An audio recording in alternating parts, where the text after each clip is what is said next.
Hi, today I will be going over a character matrix, which is a SDAIE strategy that is meant to engage all students and make material accessible for English language learners.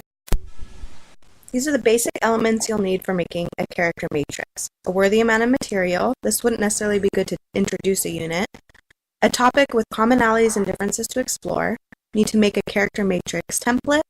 Decide how you want to group students while they're working on their matrix, and practice the process with students beforehand. The first thing you want to decide when making a character matrix is how many characters and characteristics you want to include. 4 to 6 is ideal. Next, you want to decide whether you're going to have students pick characters and characteristics themselves, if you're going to predetermine this information, and if you're not, you might want to practice with a short sample with students ahead of time. This is a sample character matrix using the story The Outsiders. As you can see, it's only partially filled in, so you can have students fill in the rest using scared, for example, for a characteristic, or cherry and dally for additional characters. Students can fill it out horizontally by character or vertically by characteristic. An important thing to remember when doing this lesson with students is to give them time to decide, discuss, debate, and reflect. We want to show them that characters and stories are often very complex, and giving them time will allow them to explore these complexities and also allow for a free flow of ideas between the peer groups. During this lesson, students may struggle with a certain character who may have displayed a trait at one point but not another. Encourage students to stick to yes or no answers and pick the one that they could best support.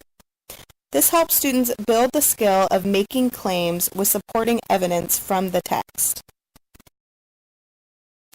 Make sure to have an end game in mind when doing a character matrix lesson. This will allow students to synthesize the information they categorized and analyzed.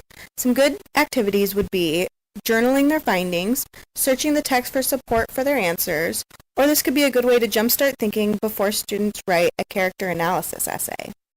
So how can a character matrix lesson be beneficial to English language learners? It allows EL students to access high-level thinking skills without any additional reading and writing. Working in groups with peers provides a low-anxiety learning environment to help get EL students involved, and it allows EL students to practice the essential skills of listening and speaking.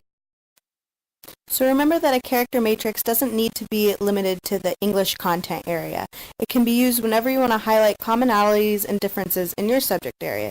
Example, characteristics of different Chinese dynasties in social studies, or comparing and contrasting characteristics of animals or plants in a science class.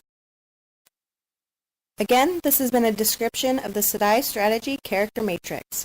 Remember, a character matrix can be useful when you want to compare and contrast a topic while engaging all students and providing an access point for English language learners. Thanks for watching. Created using Powtoon.